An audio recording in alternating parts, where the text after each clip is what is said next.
Kemenangan Barisan Nasional di Parlimen Kinabatangan dan Dun Lamak bukti rakyat pilih kestabilan politik. Perinciannya bersama Rozila Wati Asik. Silakan.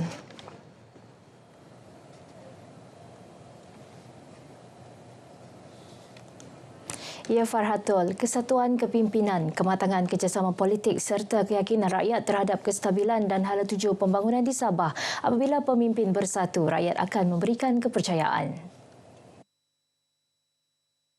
Demikian dinyatakan Pengerusi Barisan Nasional Sabah, Dato' Seri Arthur Joseph Kurup menerusi hantaran di Facebooknya. Kejayaan ini merupakan manifestasi kepercayaan rakyat yang mahukan kepimpinan yang stabil, berintegriti serta berkeupayaan membawa suara dan kepentingan mereka dengan penuh tanggungjawab. Beliau juga mengucapkan tahniah kepada Muhammad Kurniawan Naim Mokhtar dan Muhammad Ismail Ayub atas kemenangan dalam PRK Parlimen Kinabatangan dan Dun Lamak. Penghargaan dan terima kasih disampaikan kepada seluruh jentera Kerajaan Perpaduan Sabah yang telah bertungkus lumus sepanjang tempoh kempen. Keputusan PRK bagi Parlimen Kinabatangan dan Dun Lamak menyaksikan BN mengekalkan penguasaan sekaligus memberi isyarat jelas kemahuan rakyat terhadap kestabilan politik di Sabah. Penganalisis politik Dr. Syarudin Awang Ahmad berkata, keputusan PRK ini dipengaruhi faktor emosi, simpati serta kekuatan akar umbi calon yang bertanding. Menurut beliau, sokongan terhadap calon BN Muhammad Ismail Ayub lebih bersandarkan personaliti dan pengaruh individu. Implikasi utama yang jelas adalah kestabilan politik. Kita tahu Barisan Nasional dijemput untuk bersama-sama tadbir negeri ini melalui salah seorang daripada yang menang di Sukau juga di dalam Parlimen Kinabatangan. Beliau ditemui RTM selepas menjadi tetamu khas dalam segmen Grandstand PRK Malam Keputusan Kinabatangan dan Lamak di Kota Kinabalu. Keputusan ini turut mengukuhkan kedudukan BN yang kini bersama-sama mentadbir kerajaan negeri selain kemenangan calon BN di Sukau dan Parlimen Kinabatangan. BN menang di Dun Lamak dengan 7,269 undi, manakala Parlimen Kinabatangan menang dengan 19,852 undi. Undi majoriti besar kepada calon BN bukan sekadar kemenangan semata-mata, sebalik mesej jelas mengenai politik legasi dan daya tahan pengaruh BN di pantai timur Sabah. Kemenangan bergaya di dua kerusi ini turut memberikan semangat kepada BN Sabah menghadapi pilihan raya umum dan pilihan raya negeri akan datang. Syarikat berkaitan kerajaan GLC digesa berperanan lebih aktif membantu golongan memerlukan. Sumbangan kepada masyarakat bukan sekadar satu pilihan tetapi satu tanggungjawab selaras dengan mandat penubuhan GLC itu sendiri. Ketua Menteri Dato' Seri Panglima Haji Jinor mahu setiap GLC terus melaksanakan program tanggungjawab sosial korporat yang berimpak tinggi, berfokus dan mampan khususnya dalam memperkasa pendidikan, kebajikan serta pembangunan modal insan. Setiap inisiatif yang akan dipantau secara telus dan sistematik dengan laporan berkala dikemukakan kepada kerajaan negeri bagi memastikan keberkesanan dan accountability program. Datuk Haji Ji berucap pada majlis penyampaian cermin mata kepada murid sekolah oleh Sabah Electricity sempena program tanggungjawab sosial korporat CSR di SK Tamparuli. Teks ucapan disampaikan pembantu pada Ketua Menteri Datuk Johnston Bangkuai. Menurut Datuk Haji Ji, kerajaan negeri komited untuk memastikan tiada anak Sabah, khususnya daripada kumpulan B40 tercicir dalam mendapatkan akses kepada peluang pendidikan.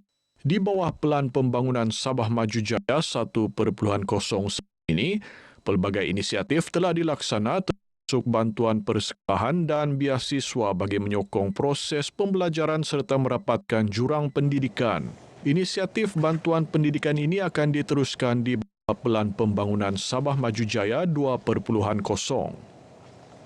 Tawau dikenal pasti sebagai kawasan paling subur di Sabah dan berpotensi besar memacu pembangunan sektor pertanian negeri.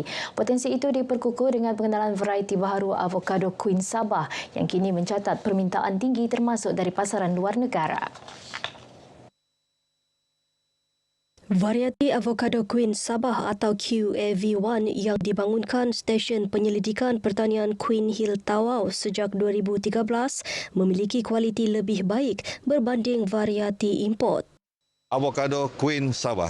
Ini nama baru yang akan kita promosikan di bawah Jabatan Pertanian.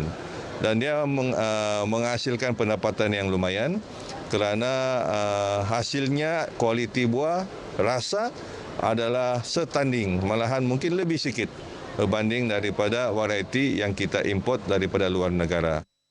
Beliau berkata demikian selepas merasmikan Pameran Pertanian dan Aquakultur Tawau 2026 yang menghimpunkan teknologi, inovasi serta peluang kerjasama dalam sektor pertanian dan aquakultur. Kerajaan negeri menyasarkan penanaman sehingga 50,000 pokok avocado Queen Sabah bagi memenuhi keperluan pasaran tempatan dan bangsa. Tawau berada di kedudukan teratas dari segi kesesuaian tanah pertanian diikuti daerah Tenom. Kesedaran wanita terhadap kanser serviks masih berada pada tahap rendah. Susulan itu, Kementerian Wanita, Kesihatan dan Kesejahteraan Rakyat Sabah mempergiat kempen turun padang bagi memastikan lebih ramai wanita menjalani saringan awal. Saya berharap para wanita bukan sahaja mengambil kisah mengenai kesihatan yang seperti payudara, juga kanser payudara, tetapi ini juga kanser serviks.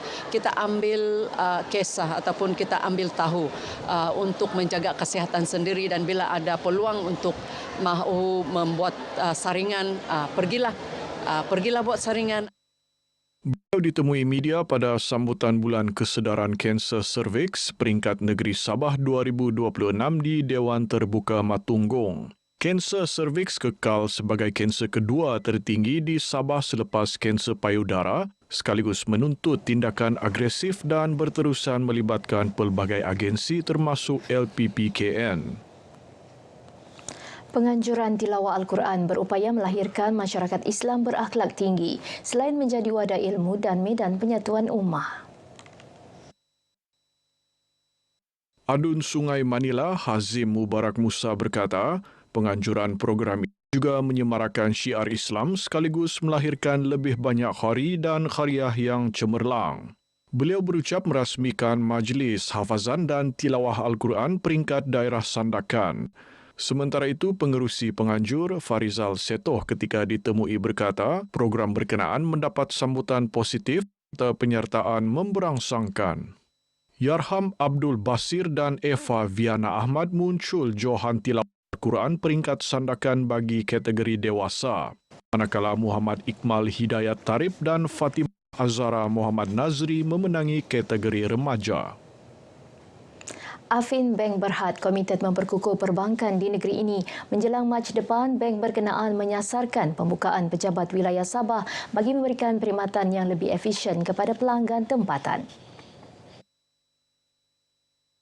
Pengerusi Affin Bank Berhad, Dato' Agil Nat berkata, pembukaan pejabat wilayah itu komitmen jangka panjang pihaknya dalam menyokong pertumbuhan ekonomi di Sabah. Beliau menyifatkan Sabah mempunyai potensi besar terutama dalam sektor PKS, pelancongan, rantaian makanan serta sumber asli yang menjadi fokus utama pertumbuhan bank berkenaan. Dato' Agil berucap pada majlis makan malam sempena sambutan Tahun Baharu Cina di Kota Kinabalu yang turut dihadiri Yang di-Pertuan Negeri Sabah Tun Musa dan Ketua Menteri Datuk Seri Panglima Haji J. Haji Noor. Baik, sekian paparan dari Sabah untuk petang ini. Untuk lebih banyak perkembangan dalam berita wilayah, kembali bersama Farhatul. Salam Lesi Madani. Terima kasih, Rozilawati.